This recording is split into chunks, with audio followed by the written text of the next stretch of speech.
Hello, hello, hello, hello, hello. Welcome to JasonNewland.com. My name is Jason Newland. Yeah. Or Juicy JJ. Yeah. That's my official name. Okay, wait a second.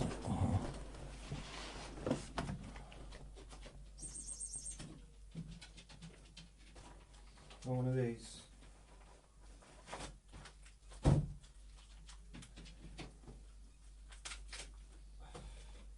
want that? There you go.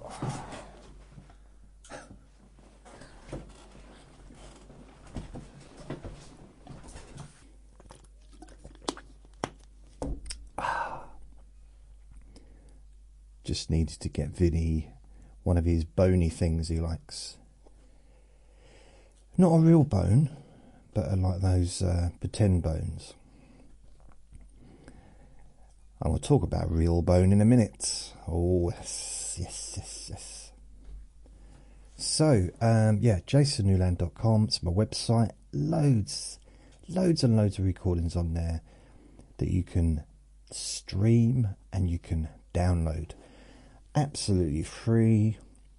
In fact, thousands of recordings.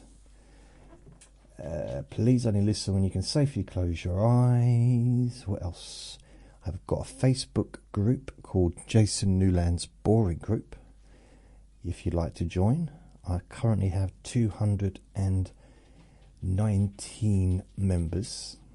It's taken me 32 years to get there, so it's going quite well. I don't know what Vinny's trying to do over there. And what else? Oh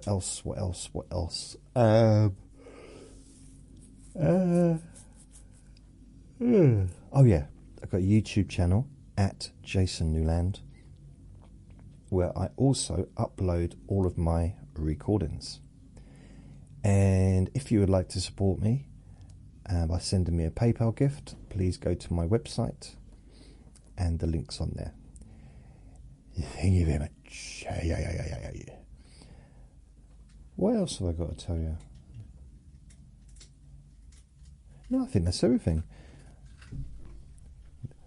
I've just subscribed for another month with, I don't know what it's called, the website app. What's it called? Readly. Unlimited magazine. So renewed on the 8th of May. I haven't looked at it for a while.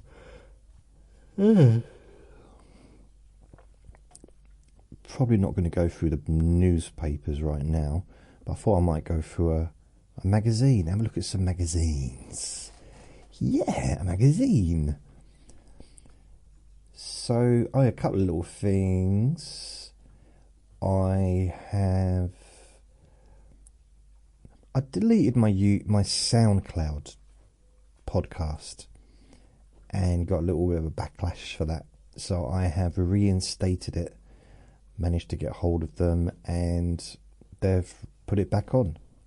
So the SoundCloud podcast is up and healthy, with all the recordings that were on there a few days ago when I got rid of it. And blimey, according to this, yeah, it's getting quite a few downloads actually. I guess now it's back up. So how many recordings are on there? There's 4,769 tracks. So it's 4,769 downloads available. I mean, that does include ones with music, ones without music and all that, but that's still a heck of a lot, isn't it? It's a lot. You know how many followers I got? 29 followers. God, imagine once I've got like 1 million tracks on there, I might have like 100 followers. So yeah, I've done a new recording today It's Let Me Bore Your Pain Away, number 34, Relaxing Body Part. And I ended up talking about my friend putting ice cream all over his face. I'm not quite sure how that fits into the recording, but I've been doing them and they've been quite scientific lately. So I thought I'd do one which is a little bit more, I don't know, a little bit more playful perhaps. So I did that today. It's just focusing on a part of your body that feels fine. So you choose two different parts of your body. One that feels absolutely fine, and the other part that's where the chronic pain is. Now, I realise someone might have chronic in more than one part, but just focusing on two different parts to start with. And that's all it is. And I just chat while going between the different parts of the body. It's not like a new idea, because I've done that recording before. Well, I've not done that exact recording before, but I have done recordings doing that, like that technique. But that would have been like a hypnosis session. This wasn't hypnosis. So when I do the Let Me Bore Your Pain Away, or Let Me Bore You to Sleep, it's not hypnosis, it's just me chatting. And with the pain, Let Me Bore Your Pain Away, I think they're quite good actually, in a weird way, because they are focused. So I did one about placebo the other day, and yeah, very focused. Oh, do you want to see this? You don't want to see it, I'll read it to you. I got this text message today, right, from the GP surgery. This was at 1:34 this afternoon. It was a bit weird. Okay, so dear Mr. Newland, and you can see in the message section, you can just see a little bit of the text. There is a small risk of. So I'm thinking, what the heck's going on? So I open it up. This is genuine. I'm going to read this out to you. Dear Mr. Newland, there is a small risk of conditions that affect how the brain functions. So I'm reading this, I'm thinking, what? I'm like, wait, what? In a child fathered by you. I thought that's a bit rude, isn't it? It's a little bit rude.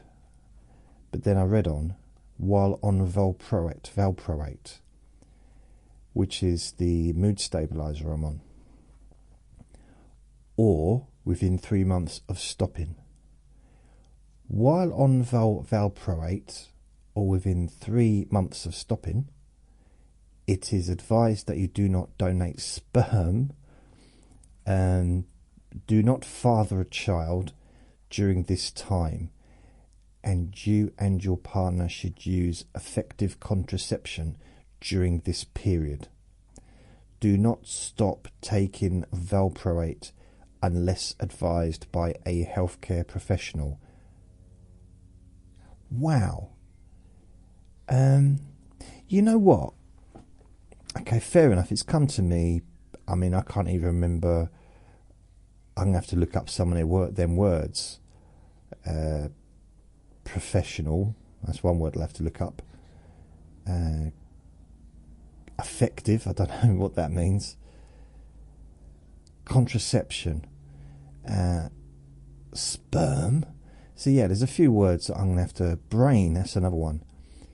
Small, I understand that. So, brain functions. Oh yeah, brain functions, got it.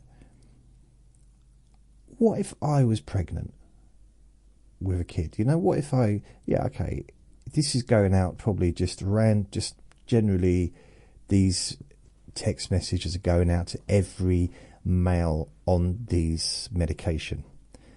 Now it's already, I say well known, but it was already a thing. It says it on the box that pregnant women should not take the tablets. But what about people that are men that have got babies on the way? You know, do they think that that's something that needs a little bit of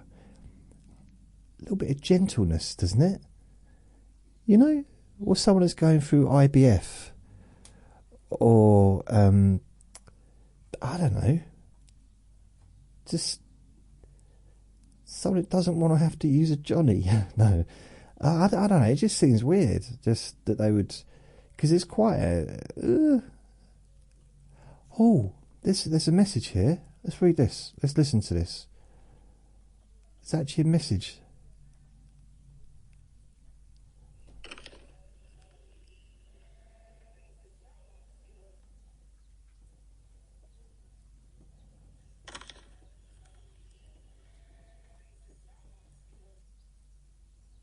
Huh. That was me, apparently. So I tried to send a message back to them. I don't remember pressing anything. It's weird. I was on the toilet just now. Well, not just now, but well, half an hour ago. So I'm just relaxing. I find that's the best way to proceed with the little adventure that sometimes occurs. So I'm just relaxing, letting everything just, you know, do its thing. And my phone goes. My phone rings. Now, I normally have my phone on mute. But for some reason... Oh, yeah, because I phoned someone and I wanted to get it ring if they call back. So, I had the phone on mute. Well, I didn't. I thought I had the phone on mute, because I normally do. And it started ringing. Vinny's barking. I was like, okay, here we go. But I'm on the toilet. But it might be important. And then I'm thinking, what time is it? Because if once it's after 5 o'clock, it's not going to be the council. It's not going to be like an official phone call. Not that I get many official phone calls, but just, you know, it's not going to be something like that. It's not going to be from the doctor's surgery. But then it rang again. I was like, what? So I'm doing what I would normally do quite slowly, quite quickly. I'll word it like that. And I just ruined the moment. I should just explain I was going to the toilet, just in case. But yeah, I mean, and I answer the phone. And it's just my neighbour telling me that we've got a new pope. What? I said, do you realise I've just given myself friction burn to hear. I thought it was an emergency. And the reason I answered it, because when I saw it was him, I answered because, you know, he might be asking for help, because he's an elderly neighbour. He's only a few years younger than me. And I'm like, no. So I've got a sore bum, and you just want to tell me that we've got a new pope. The first words were, are you watching this? I said, am I watching what? What do you mean, am I watching it? What am I supposed to be watching? I didn't understand what he was on about. We got a new pope, and he's American. I said, you don't need, so? What's wrong with he's American? It doesn't make any difference. We've had popes from all over the world in the past. I should know. I did a whole hour and a half or 2 hours talking about popes the other week. Blimey. We've had popes. We've had 7-year-old popes. People that are 7 years old. We've had popes that have just, yeah, had all kinds of different popes. There's been an English pope in the past. There's been German popes, French popes, Polish popes, Italian popes. I guess that's kind of obvious, but yeah, like American pope, good. Born in Illinois. Did a little Wikipedia search 10 minutes ago, just to have a little look. I was mildly interested. You know, it's not really anything to do with me, but it's useful It's, you know, I guess it's nice to know, isn't it? Like, if the Dalai Lama ever got replaced, or when he gets replaced in the future, that'll be, you know, be interesting to see who that is. It'll probably be a kid. So, yeah, I think Dalai Lama's been Dalai Lama for about. I wonder how long the Dalai Lama. How long has he been in? He was born in 1935 and is recognised as a reincarnation of the 13th Dalai Lama at the age of 2.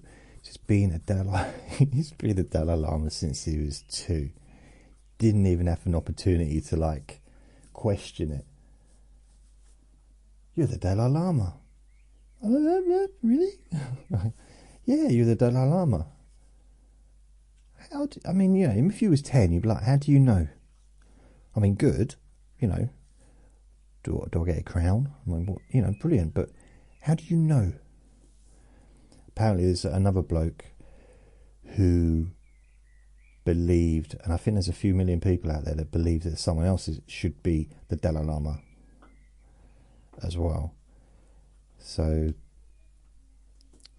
in the wake of the Lhasa uprising and Chinese consolidation of power across Tibet, tens of thousands of Tibetans followed the Dalai Lama into exile. In 1960, he established his government in exile in Dharamshala, a former British hill station in the Indian state of Himachal Pradesh, where he continues to reside. Oh, he's in India. I didn't know that. A former British hill station. What's a hill station? I mean, it's 10,000 people on a hill. I genuinely don't know what a hill station is. It just, I mean, I've heard of petrol stations. I've heard of train stations. I've heard of bus stations. I've never heard of a hill station. Don't tell me you have either. Come on. Don't. Is there any hill station in the UK? Indisputably one of the UK's favourite hill walking locations. Right, what's a hill station? A hill station is a town located at a higher elevation than the nearby plain or valley. The English term was originally used mostly in colonial Asia, but also in Africa, albeit rarely, for towns founded by European colonists as refugees from the summer heat, and as Dale Kennedy observes about the Indian context, the hill station was seen as an exclusive British preserve. Wow, that seems a bit rude, isn't it? Like, so the English would go there to escape from the summer heat, or the Europeans. I should let everyone do. That's just rude. I thought it would be hotter though if you're high up, because the higher up you are, the closer to the sun you are. Seems logical to me. Anyway, that's the Dalai Lama. It says, what is the Dalai Lama famous for? So I'm just going to look at some other stuff they're talking about Buddhists.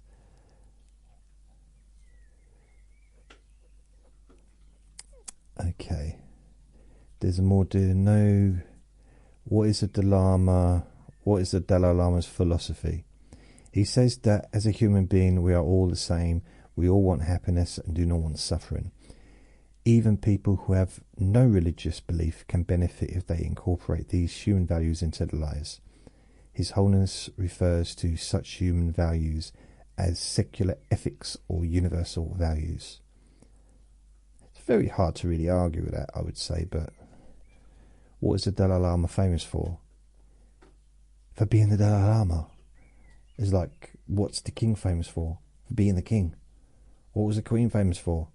For being the queen. What is David Beckham famous for? He's famous for being David Beckham. He was famous for being a footballer, but now he exceeded football and became, well, he met his wife and became a double act, and it became the Beckhams, superstars, worldwide. I don't know about worldwide. I don't know if there's. If you go to Tibet, would they know him in Tibet, or wherever the Tibetans are?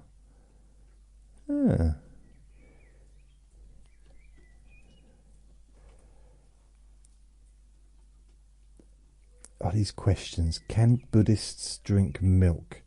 Yes, many Buddhists consume milk. While Buddhist emphasizes compassion and avoiding harm, it doesn't explicitly prohibit the consumption of milk. Some Buddhists follow a lacto-vegetarian diet, allowing dairy but excluding other animal products. The decision to include or exclude milk from one's diet is often a personal one, with some choosing to avoid dairy due to concerns about animal welfare or health. What is nirvana?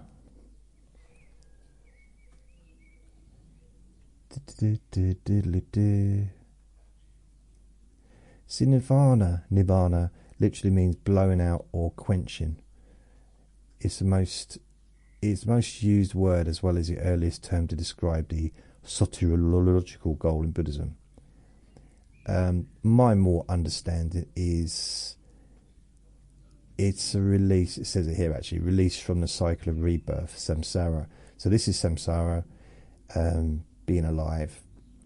So the biggest goal of many Buddhists, so reaching enlightenment, would be a non-returner. So if someone reaches, this is in Buddhism, someone reaches enlightenment, it means that they've basically broken all fetters. They're no longer attached to anything, and they're not affected by the worldly winds. I'm laughing at myself, don't I? And they will no longer be reborn. So this is the last time as a human. So with rebirth, it's kind of like there's a cycle. Was it what do they call it? The wheel of life. And depending on how you are, depending on what you've done in the past, affects how you are now. And how you are in the future is dependent upon how you act now. So it's kind of, some of it I struggle with, if I'm honest, because the idea of me coming back and almost being punished for what I did last time, even though I have no recollection of last time, or maybe the last 1,000 times, just seems a little bit rude, to be honest. And yeah, it's so complicated. There's so much in and different types of Buddhism think different things. I mean, I'd sometimes occasionally dip into religion, have a little look at some of the rules, and I'm just blown away at the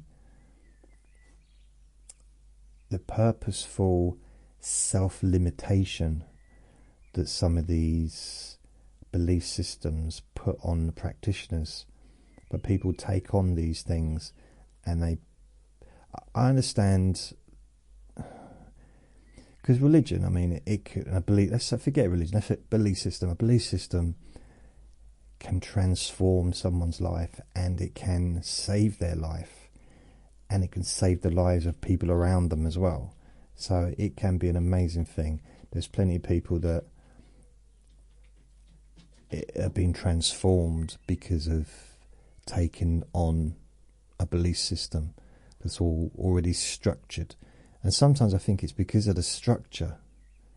Someone that has no structure, someone that maybe struggles to put together any kind of normal structure in their own life, perhaps needs rules to abide by. And some faiths, we call it faiths, some faiths are so structured, almost to the point of like they've got rules for everything. And Buddhism's it's a little bit like that actually as well, but in a different way. You know, it's not quite as, not hardcore in a way. I mean, it is, if you're a monk, it is. If you actually join a monastery, there's so many rules that you have to go by, and they're not rules that you can get away with. You know, you can't just like, oh, no one's watching. It's, you know, because you're being watched the whole time because you're in a monastery. So there are rules that monks pretty much have to stick to. In the same way, I'm talking about Buddhist monks, but other monks as well. There's nuns and stuff. They've got a lot of restrictions. But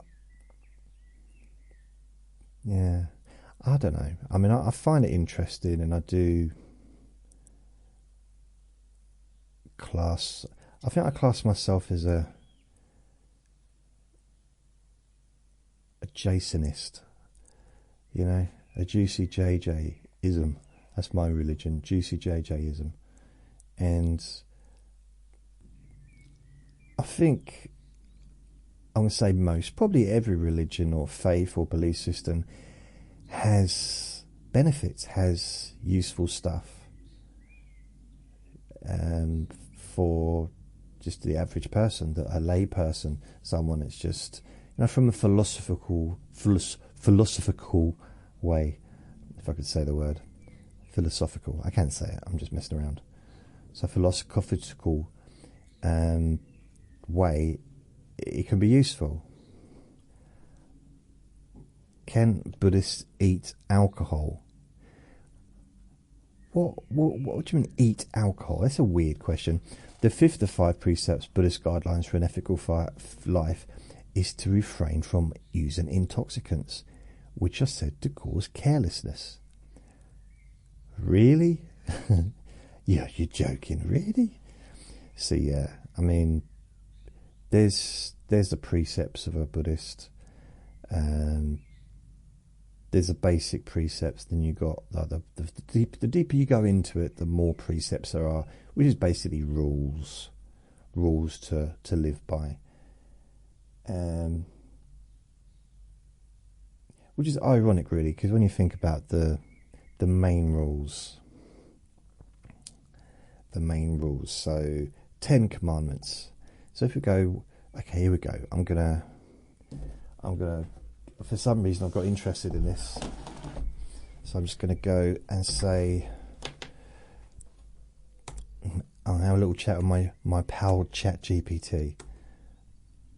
I just subscribed again with that magazine thing, and I'm not using it. Oh well, I'll come back to that. Let's have a look. Let's have a little look. So what I'm going to do is ask the question, hey ChatGPT, describe me based introducing new improved memory. ChatGPT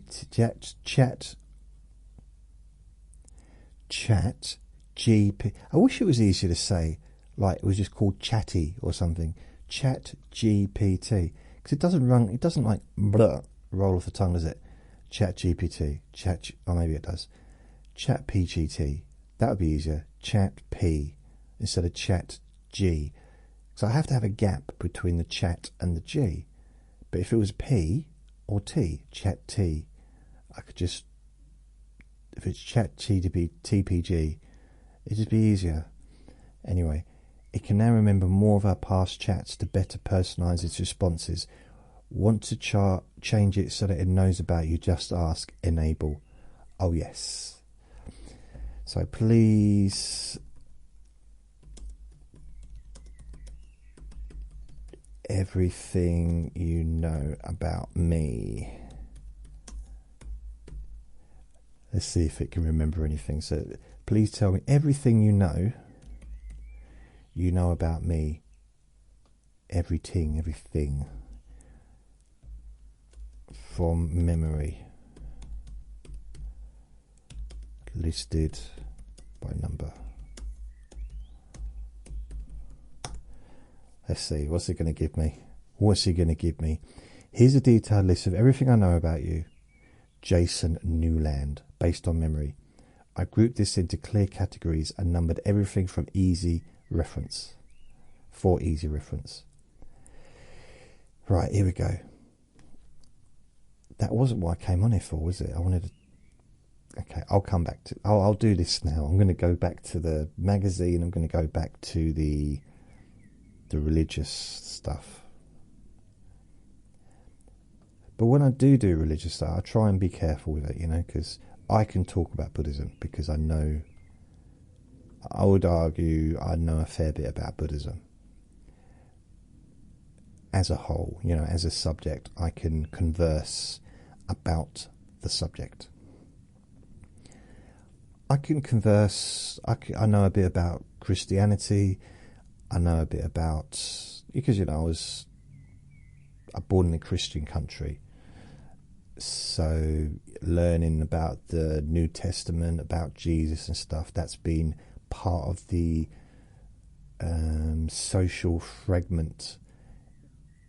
You know, this is part of society when I grew up. And then my nan was a Catholic, devout Catholic, and I at a period lived in 2 Catholic children's homes run by nuns, Catholic nuns, and also went to a Catholic school and was going to church twice a day because the church was in the garden. So technically, I suppose I don't remember necessarily a lot of the details about Catholicism, but I've got it in, you know, it's kind of in me, some of that information. And then I spent many more years studying Buddhism and practicing Buddhism. So here we go. I grouped this into clear categories and numbered everything from easy reference. Personal background. Your name is Jason Newland, born 26th of August 1970 in Enfield, London. You live in the UK. You are currently unemployed, alright. You got 3 brothers. It's giving me their dates and their names and their dates of birth, blimey. I don't remember telling anyone that. You have a Jack Russell named Vinny. You used to have a ferret named Andre. You are 5 foot 8 inches tall and weigh 100 kilograms. You were diagnosed with bipolar affective disorder and emotionally unstable personality disorder. Well, that's a nice identity, isn't it? You identify as a Buddhist, although you haven't practiced actively for a few years.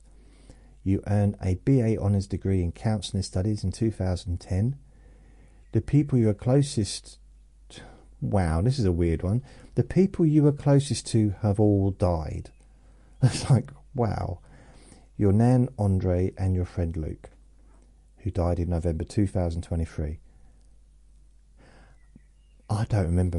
I mean, I've mentioned these things, but now it's saying family history. It's got my dad, your paternal, like his full name, your paternal grandfather, his full name, who passed away in 91, your paternal grandmother, Eileen Newland, Nanny Newland, she died 28th of September 2014. My uncle, who passed away in 2020. It's this stuff about my auntie and my cousins.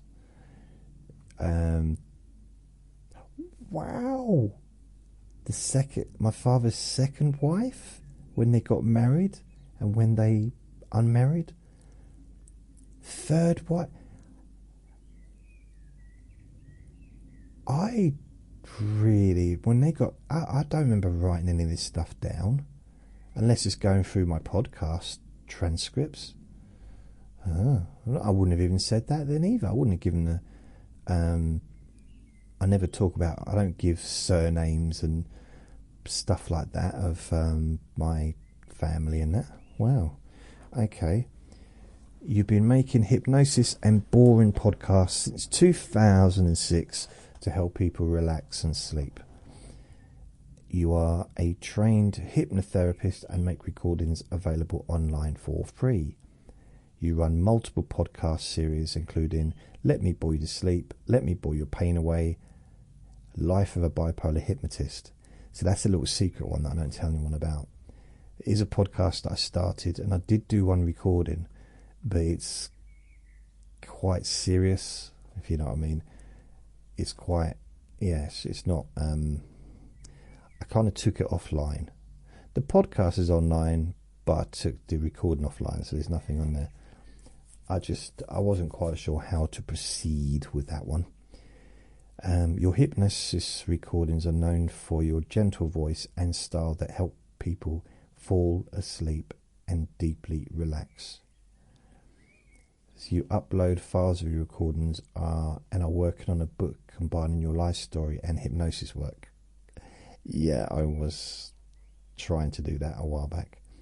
You focus on relaxation, pain relief and sleep, and use NLP, neuroscience and hypnosis techniques. It's not doing too bad, is it, so far? You create a 2-hour pain control hypnosis session for chemotherapy patients designed to trigger trance in response to discomfort. Did I? You've been planning a podcast called Let Me... Okay. I'll leave that one out because I'm not sure if I'm going to do that. Right, I'm not going to read that one out. So you also have explored placebo belief and neuroplasticity in chronic pain relief content. I have.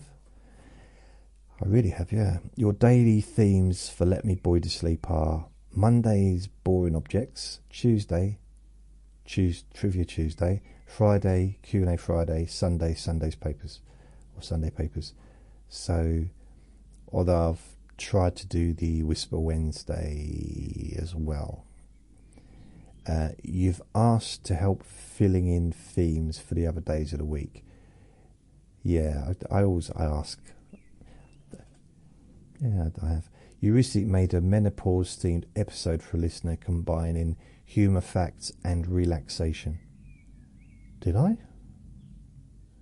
I don't remember doing that.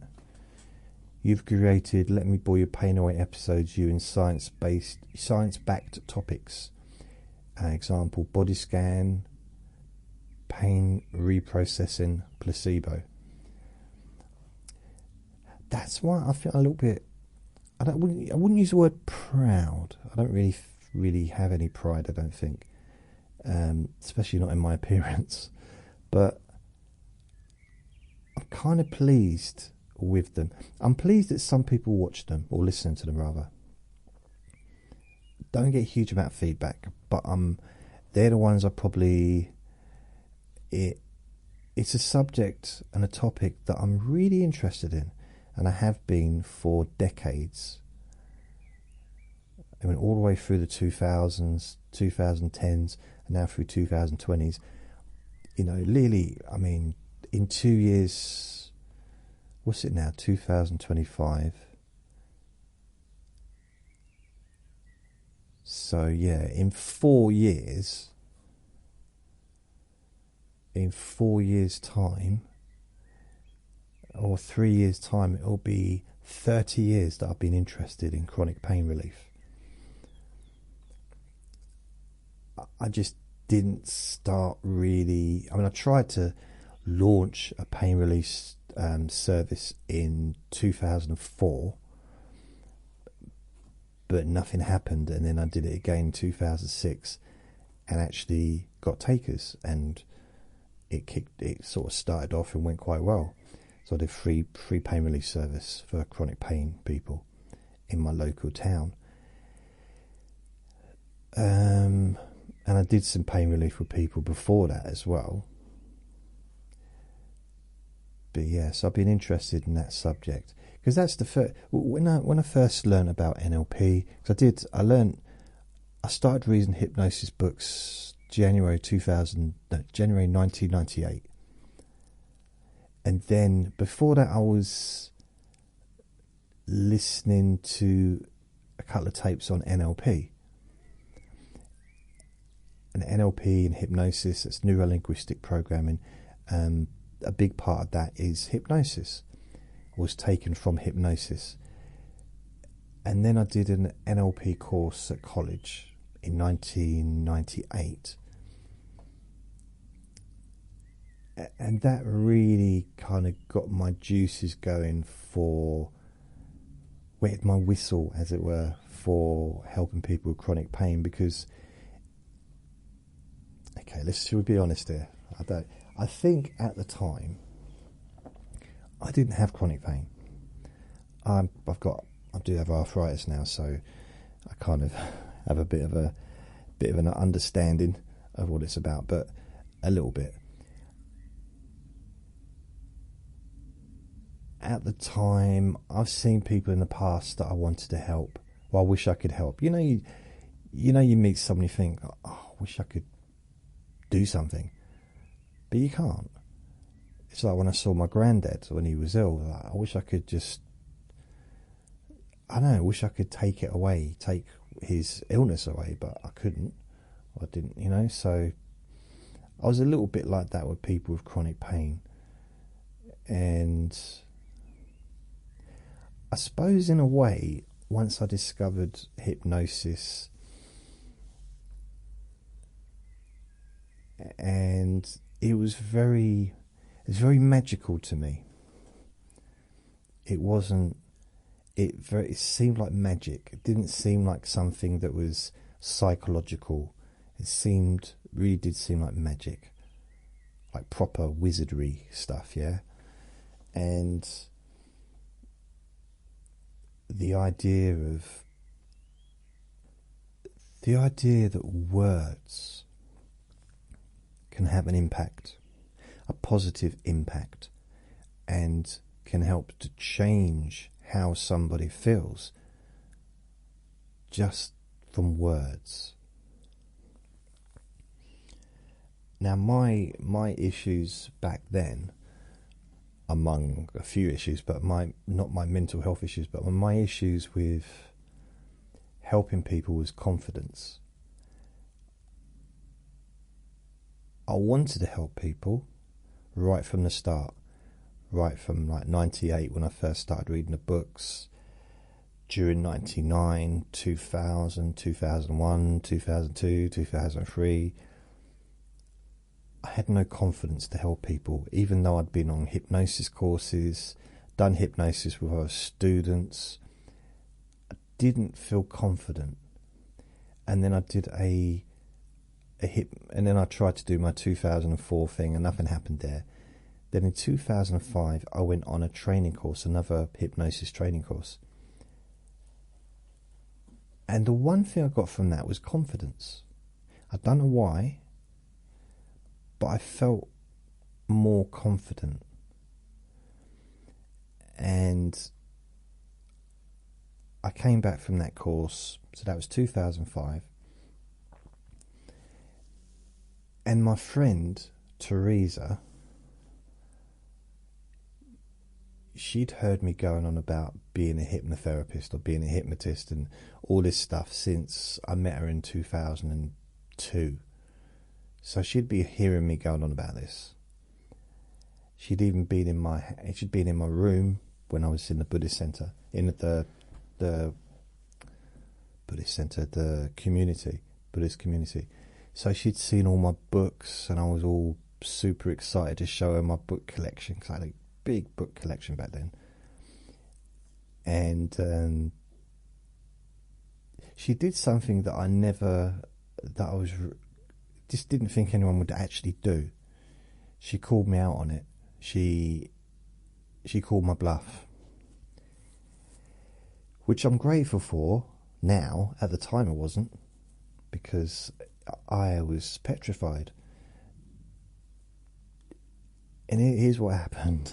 This is totally like, everyone, it's like everyone around me got fed up with me talking about it and decided, okay, is it show up or shut up or whatever it is, just like, come on then, let's see you do something. And it's like going around something, I'm a great break dancer or something, and someone turning up with one of those bits of lino, so go on then, spin on your head.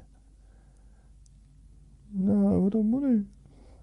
I was making it up all these years. So what happened is Teresa phoned me up. I think I just got home from work or something. She phoned me up. She said, she might have, we might have been out for coffee or something. And she said to me, oh, my friend wants to see you. And I thought, oh, good, which one is it? She said, no, because I met a few of her friends. She said, no, she doesn't want to see you like that. You keep away from my friends. I said, all right. She said, my friend she wants you to come and do some hypnosis. And my heart sank. I was like, really? Because at this point, I think I got to the point in my life where in 2005, I was happy just to talk about it. I was happy to read hypnosis books for pleasure. And I probably was never going to do anything with it. That's where I was in 2005. And I was more interested, I suppose, I was sort of into Buddhism, and, I didn't really want to be in a room with someone else and do hypnosis. And I felt confident that I could do it, but at the same time, I kind of I did go on the course. It made me feel more confident, but at the same time, I just don't know if I really wanted to do it.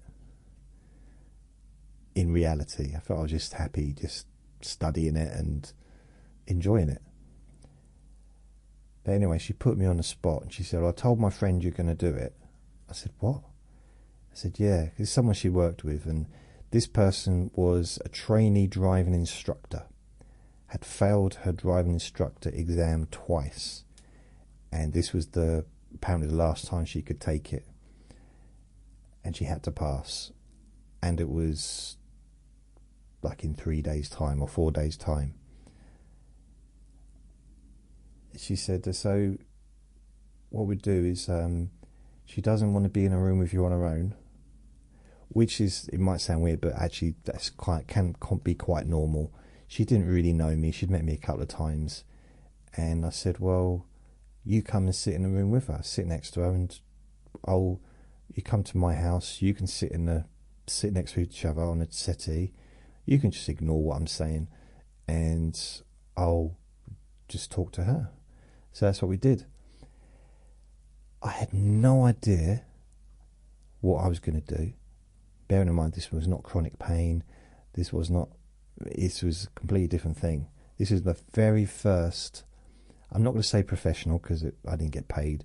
It wasn't professional, but it was the very first actual therapy, or the first hypnosis session I'd ever done with someone that I either didn't know personally or wasn't on a training course with them.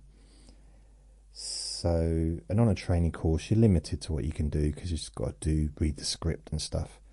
So this was very different. Anyway, it went well. I didn't know it had gone well, but it seemed to go well in the night. We probably spent about an hour and a half together, and she passed her driving test, her driving exam test, driving instructor test, whatever. So she became a driving instructor, started her own business and everything. For a while, she was sending me clients who had driving tests coming up. I even did a group once. I think I did a group of a few of her students. But that forced me. It was annoying at the time because I just didn't know what I was going to do. It's like I knew, but I didn't have the experience. it's, you know, I know about hypnosis. I probably know it quite well. I couldn't necessarily explain it in any kind of a way that would be learnable from the listener. I don't know if the person listening would learn anything from what I was saying, but I kind of feel that I understand it in quite a deep way. Kind of.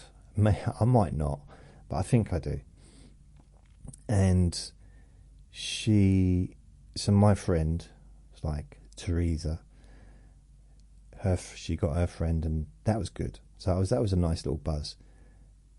The next thing I know, the manager of the shop, who I got on really well with, because I used to go into, she worked in a card shop. So Teresa worked in a card shop. So the person she was working with was the future driving instructor. The owner of the card shop, I used to have a laugh with, because I'd go in there probably once a week over a period of time, go out for lunch with Teresa, or go, you know, on my lunch break. So I got to know him a little bit. Not well, but enough to sort of say hello and stuff and have a laugh. Well, probably 2 weeks later, 3 weeks later, she calls me and says, oh, I'm not going to say his name, but I remember his name, and he wants you to do some hypnosis. I said, what now? Oh, come on, stop telling people. Because she was basically trying to sell me. Not sell me, but just get me. Will you stop barking, please, Vinny? Don't stare at me. We're being out for a walk. I've given you treats. I've given you a bone. You got food. You got water. You've had attention. We've had a little play fight. I'm trying to make a recording, baby. I think it's weird. This is Thursday, so this is chip van day. As soon as a chip van goes past, it goes like that. It's not him, but the chip van. It's a really weird sort of grinding sound. Vinny will be getting excited. Anyway, so it turned out that her boss asked if I could go. He was willing to pay me. I said, I don't take in money. It was just, you know, I was happy to help when I found out what it was. So basically his wife, who I'd never met, was having a very serious operation. About 6 days or 5 days later, everything's right at the last minute, but she was having an operation and having reconstruction surgery as well. So it was a big thing. And her issue, other than the pain side of things, she was worried. It was just like standard things. Really, really, she was petrified. So I went along to her house. I think he picked me up and took me back to his house. This time I was in a room just with her. He was a different part of the house. So this was strange in a way, because I'd never met her before, and I was sitting in a room with a complete stranger, kind of for the first time ever doing what I was doing the hypnosis stuff. And that went really well, and it was a success. The whole thing was really, really good. And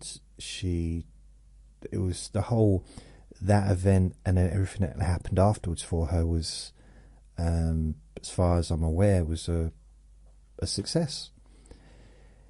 And even the recovery time was quicker than the doctor expected. So it was a good thing. So I was chucked into the deep end twice. I mean, that's a deeper end than the driving test, than the driving instructor test, but I was out of my depth. I really was. And then, right, Teresa rings me again when I'm at work. She's really on it, this girl. Well, she's a woman, but you know, back then she was younger. She was about I think she might be a little bit older than me, actually. She rings me again saying, "Oh, what's her name's, like a mutual friend we had, her husband needed, he wouldn't, yeah, it's a long story, but basically he wanted me to go into the hospital and help him to relax before having a medical procedure, a serious medical procedure." So I was like, I've met the man once at his wedding, and I didn't really know him, but he refused. He refused to have the procedure done. He'd had it done before, and he didn't like it, and he wouldn't have it done unless I went and helped him. So I don't know what Teresa was telling people, that I was really good or something, but this was getting silly. It's like, I mean, I was happy to do it, because ironically, this is where I had the little bee in my bonnet about people, say, why is it free? Why is it free? That was going to be the name of my book for about 20 years. It was going to be called Why Is It Free? Because that's what I was asked so many times by people in real life.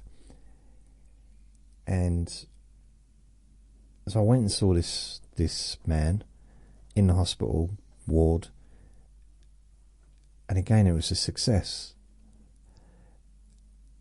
And he went through the procedure, and it was like way easier than it had been before. And I also went and saw him as well during kind of the final period, and I went to his house and did some pain relief and stuff, and that was also successful. So it was quite life-changing, really, for me. Those three things, two very serious things, both the same category of illness. And the day after being in that hospital ward, I was at lunch with one of my Buddhist friends. We were sitting outside. I think we were sitting in a graveyard or something, just having a nice little picnic. And he said to me, because we were I guess I talked a bit about my hypnosis stuff, and everyone knew that what I did, what I was into, what I was interested in, and maybe I talked a bit too much about it. But it's almost, he decided to give me a lecture, and he said, people don't appreciate things if they're free. If you give something away free, it's not valued. People don't value it. And I stood up, because at this point I was sitting down. I always find if you're going to stand up, make sure you start from a seated position. Otherwise it's quite hard. If you're already standing up, it's hard to stand up, isn't it? Otherwise I'd have just said I sat down. But sitting down isn't quite as formidable, is it? I'm going to sit down and tell you what I think. It's like a little bit different. And I went in on one, but I just had a little bit of a go, and saying, you know what I did yesterday or last night, because I think it was after work maybe, or in the late afternoon, because I was working part-time at the time.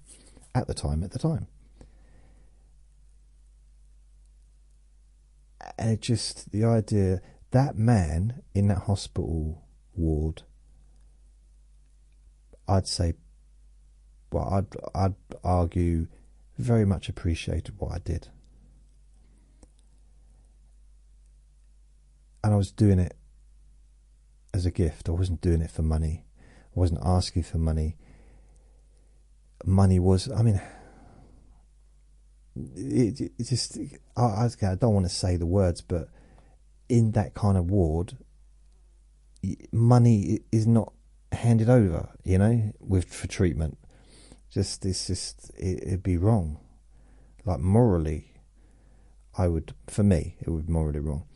So the idea that what I did, because at that time, this was like 2006, I was doing the recordings online. I just started everything after that. Wait a minute, I think yeah, that's when I decided to. Was it 2000? I lose track of the time scale of this timeline, because that might have been 2005, 2006. I think it might have been 2005. Blimey!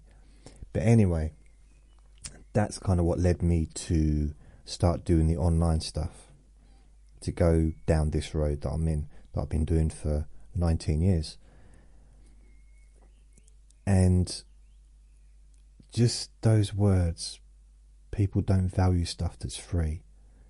They don't value something that's free. And that's bugged me for 19 years or 20 years, because I've heard it so many times on self-help books, audio books, Reddit, because I've read hundreds of books on motivation, self-help, change your life, all that stuff, in the hope of maybe becoming a decent person. And I still hear it sometimes, or hear it in an audio book. It's not, if it's free, people don't appreciate it. And that's going to be the case, but there's also going to be a lot of people that don't appreciate it if it costs money as well. Someone that doesn't appreciate something, they're just not going to appreciate it, are they? Either way, they're going to appreciate it because it costs money. I think there's one real thing, the only benefit of charging a lot of money is it raises the expectation for the person who is paying. So let's say if it's a stop smoking session, one-on-one stop smoking session, the more you charge, the better results you're going to get. Because if someone's willing to pay, if someone's only willing to pay like £30 or £40, then they may not be as motivated as someone that's willing to pay £500. I say may not be, but someone that's willing to pay a large amount of money is either super dedicated to completing their side of the deal, which is to not smoke anymore, or they just have money to throw away. So, there's two sides to that, I guess. But outside of like stop smoking and things like that, I don't think the more you pay, I suppose it's expectations. Expectations is powerful, isn't it? So I imagine, yeah, for like celebrities, they wouldn't go to an average charging hypnotherapist or psychotherapist that maybe charges £50 an hour. A movie star is going to go to someone that maybe charges $5,000 an hour. But with that comes discretion and the sense that they're, they've got the best. And even though they might not have the best, there might be a psychotherapist round the corner that's charging $100 an hour, and they might be way better, way more skilled, way more perfect for that particular client. $100 an hour, that'd be nice, wouldn't it? So, what else did it say? You structured your I've got a personal website, jasonnewland.com, and I've got an index of podcasts on my website as well. I've uploaded podcasts to the website from my RSS feeds from my Spreaker podcasts. I've also got a YouTube channel, so it's just telling me stuff like this. So this was Teresa's thing. So she got 3 people. She kind of put me into a position where I didn't have to, but I couldn't really say no. to these 3 people.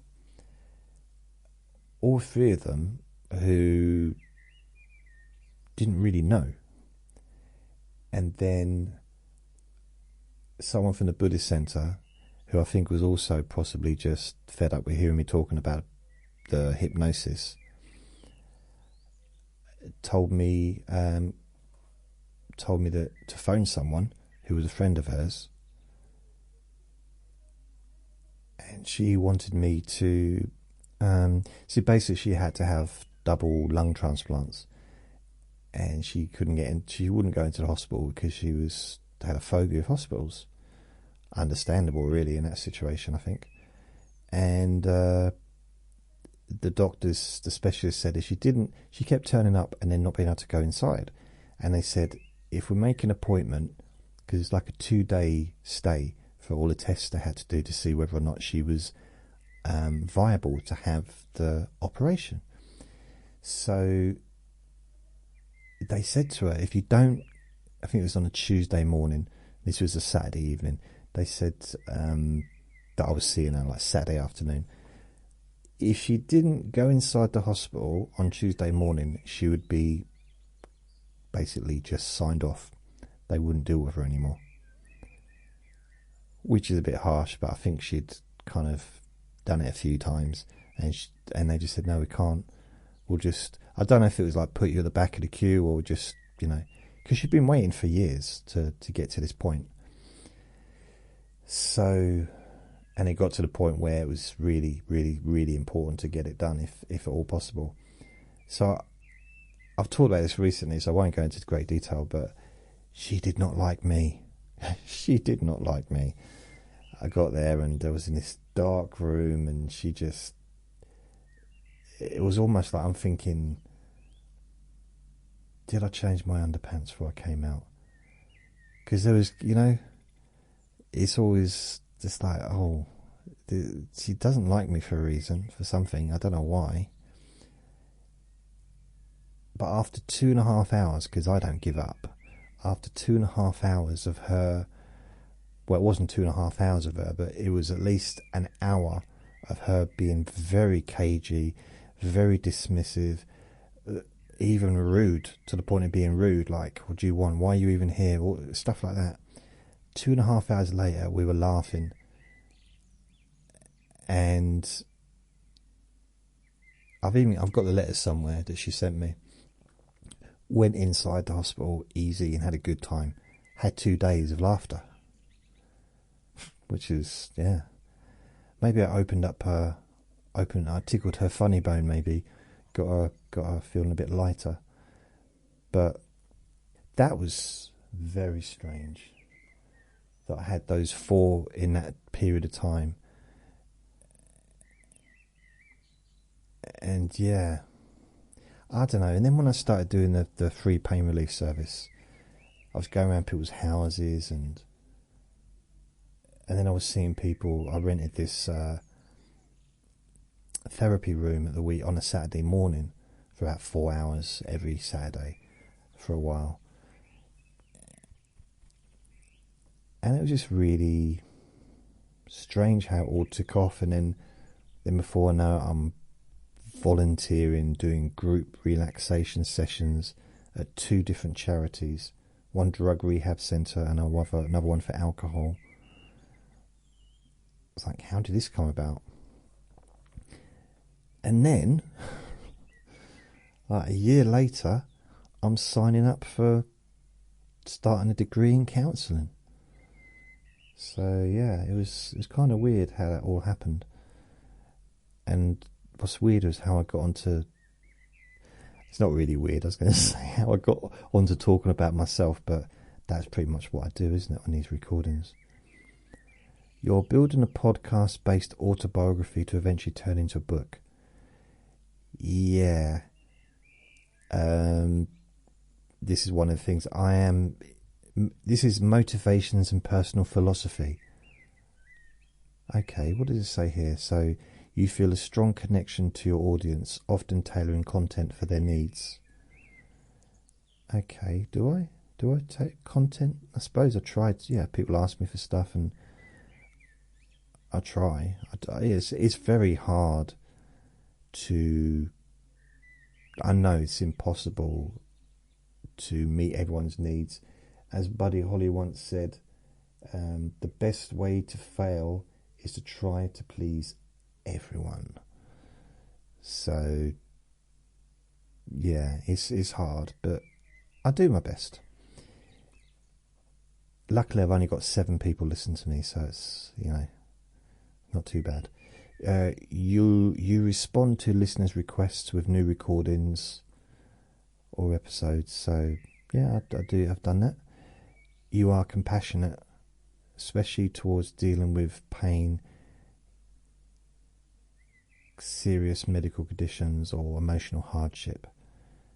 Well, thank you. I don't know if I'm compassionate. I think everyone's compassionate. I think you believe in the power of expectation, belief, and repetition. And flapping ears from Vinny in healing. So the power of expectation, belief, and repetition. Yeah, I do. Very much. There's nothing more powerful than belief. It's the most powerful thing. There's nothing touches it. No medication, no drug, nothing is as powerful as belief. And I don't mean necessarily from a healing perspective, just belief. Look how it structures someone's whole life, and what they do, how they act, what they believe, obviously believe, and yeah, it's huge. Yeah. You are building a podcast. Okay, so that's the life of a bipolar hypnotist, which I started, and that was going to be, I was going to turn that into my book. So I was going to do episodes, and I might still do it, but just not release them. Have them, and then just turn them into a book. So transcribe them, put them into ChatGPT, and then let it just sort out the different bits. The bits where I talk about my childhood, things where I talk about working in the bakery or the chip shop, or working in security, or I don't know, doing karate, all the different things, and just trying to figure out how I can put it together. Helping me with the structure, because that's something that I'm not necessarily cohesive with, is the structure of things, because I don't think I'm particularly structured with the recordings. I'm fairly structured with making the recordings, but the let me bore your pain away recordings are a lot more structured than the let me bore you to sleep ones. But then I like both.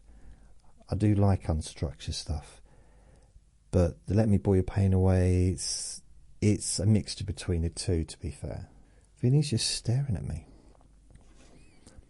I was going to talk about from a magazine. Let's have a quick look through a magazine, shall we? Woman's Weekly. Let's look at Woman's Weekly. Women's Weekly. So this is from this week. It's a magazine. I don't know if it's available in other countries. I lost 6 stone with hypnotherapy. Let's click on that. No, we can't click on it. I've actually got to go through. What page? It doesn't say what page it's on. Damn. Right. Hello, good to share. Let's have a quick look. Are you sitting comfortably? What are you wearing? Gardeners, hotels in history. Oh, that's an old-fashioned hotel. I don't know. I mean, I think about sometimes, what kind of... Would I like to live in a stately home? Maybe. Not one that's open to the public, though. I think it's nice to have a bit of privacy. You got your breakfast, you're having your breakfast or having your dinner. You don't want to have to get dressed, do you? in case like members of the public start walking through and looking at the paintings. Not something I've had to, really be concerned with so far.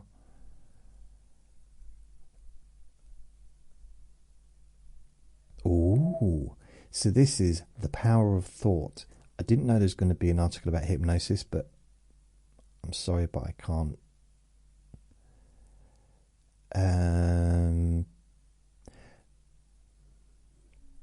Is this... Wait a minute. That's not even the article. Is that the article? Because I couldn't see anything about hypnosis in it. Right, I think it is the article. The article. Oh, would you like to live in a stately home? I don't know. I think I quite would like to. I'm not sure about all the paintings though, because I kind of think that with a stately home, I mean, it's like anything really, any building. You're only borrowing it, aren't you? Even if you decide to live in it for life, it's borrowed. It's someone else eventually is going to live there, and with a stately home, because they're maybe 500, 600, 700 years old, they've had whole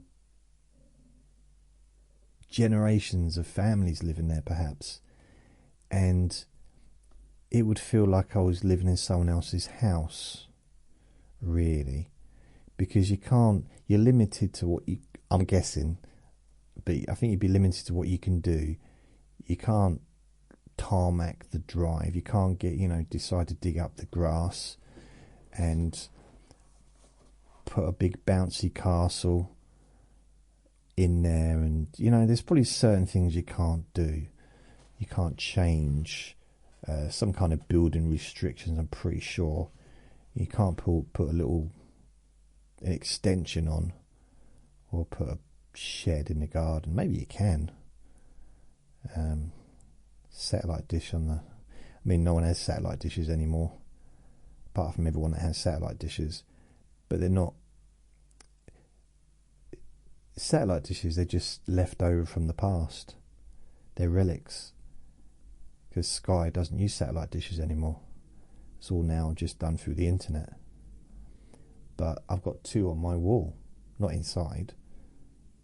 I can't find the hypnosis thing. It must have been that one about the losing weight thing.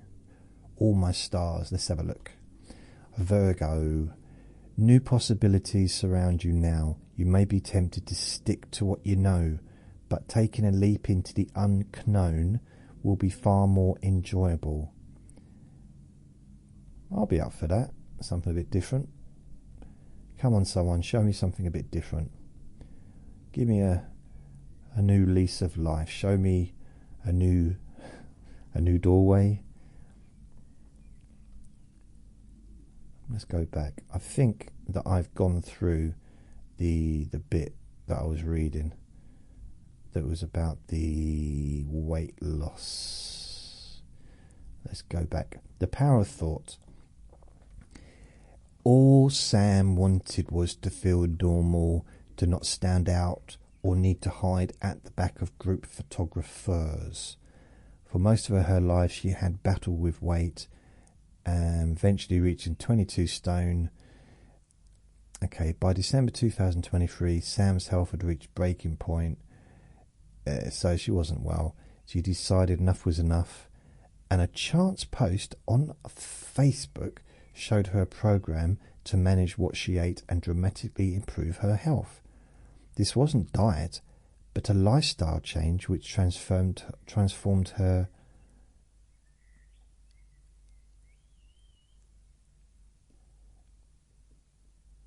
So I'm just, where, it's not even mentioning hypnosis. Where's the hypnosis part?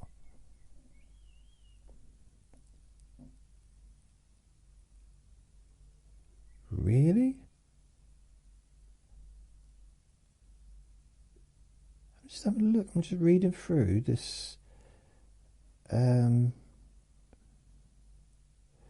So it gave her weight loss. It helped with her weight loss, and she's happy and brilliant. But I can't see. I mean, she had a lot of problems with chronic pain and stuff.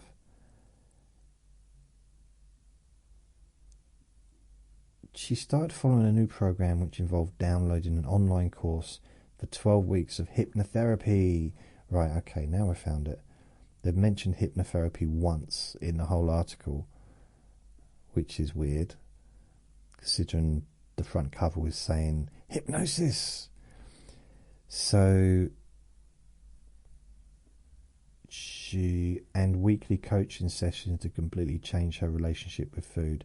The idea is to listen in a quiet place where deep relaxation assists with absorbing positive messaging about your regular diet. Advice includes eating slowly as well as drinking plenty of water. Once I downloaded the course to my phone, I could listen as many times as I needed to until things became embedded. Sam explains.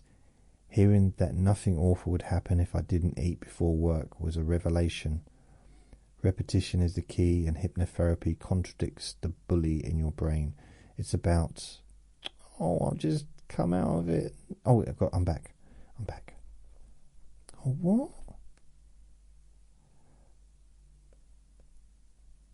It's not. Oh, I just want to go to the top.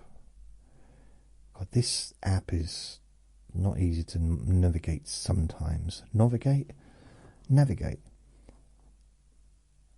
The program reinforces specific guidelines such as recognizing when you are no longer hungry rather than feeling full.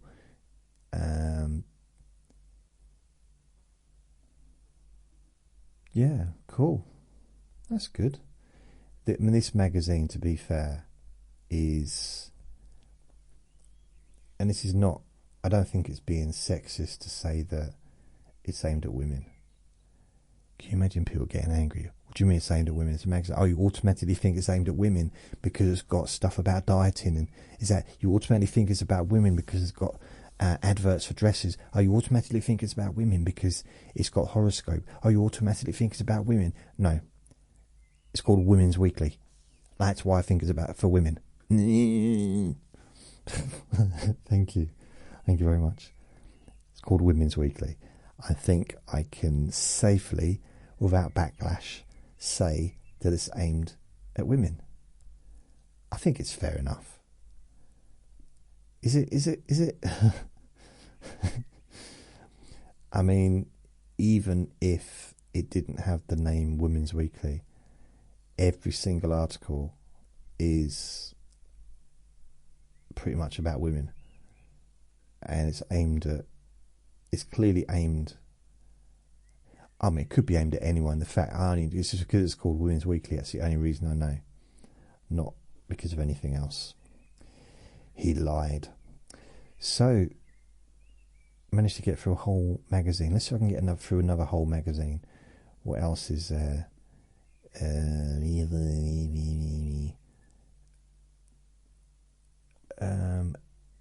Chat. Shall we look at chat? Let's have a look at chat. Come on. Let's have a look at chat. This is Chat magazine. Okay. Let's see if there's any nice stories. Find your perfect match. Oh, it's glasses. Come on in. Chat to us. What have you been up to? Mind your own business. Are you a dog or a cat person, or neither? Okay. Just trying to find something there's just genius. Your tips are the tops. Oh, let's have a look at this. Just soup. I wanted to blitz the veggies I'd cooked for my soup. I covered the pan with cling film first and put the blender through it to save cleaning my walls and me. Cup of joy. I make gifts out of basic plain white mugs.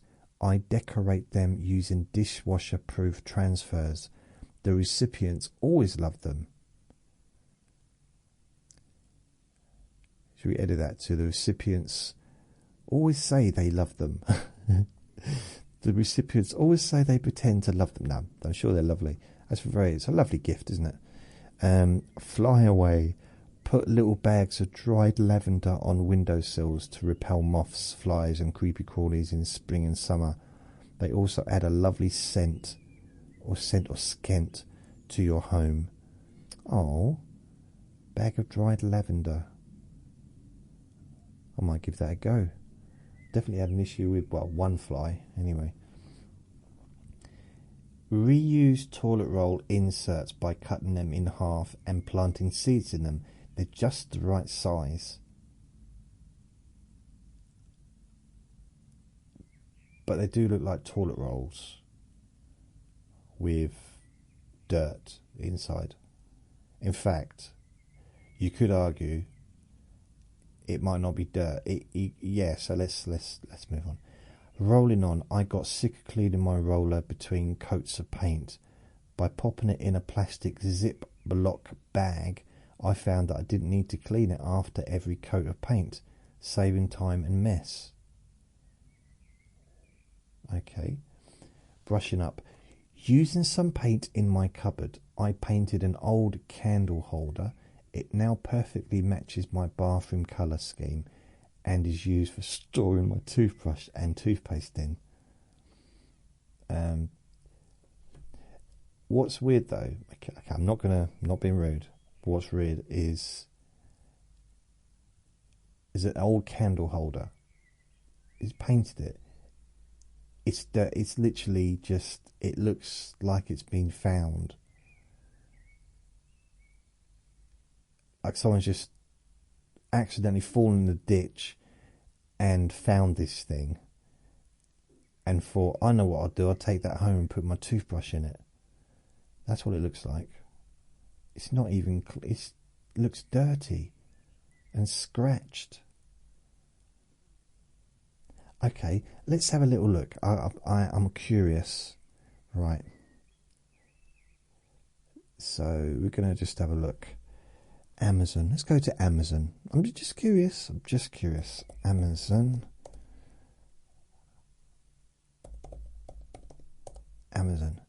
Right, let's have a look. Toothbrush holder.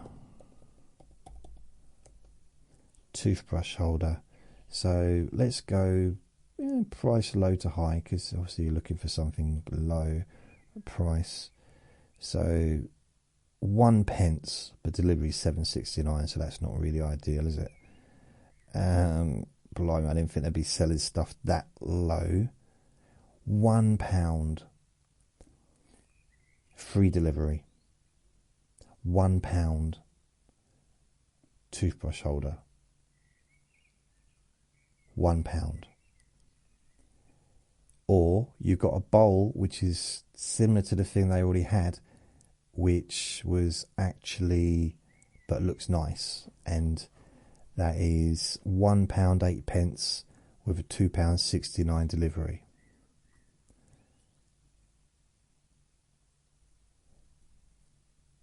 So yeah, but you could just pay £1 with free delivery.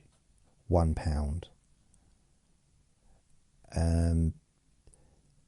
Or £1, £2, £3.77.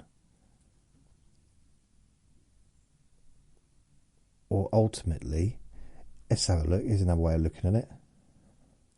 You could just get a mug.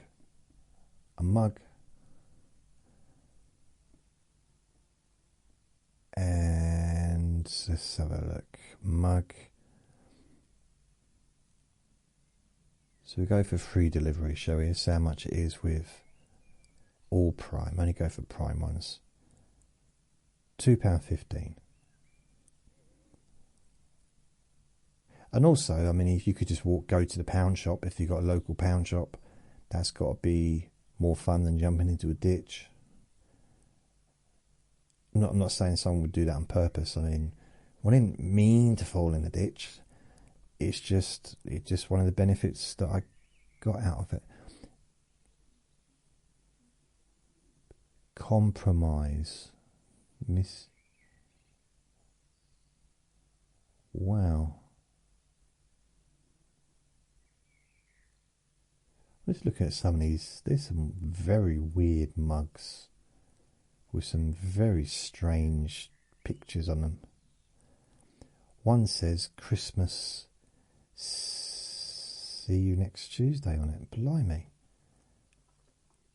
Only $3.90, $3.49, free delivery. I mean, next year's present, I guess, for someone. Anyway, how did I go on that? Oh yeah, it was something that I was seeing in the magazine, wasn't it? I can't remember what it was.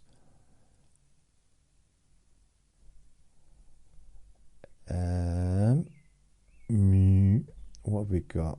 Oh, there's a doggy there with sunglasses.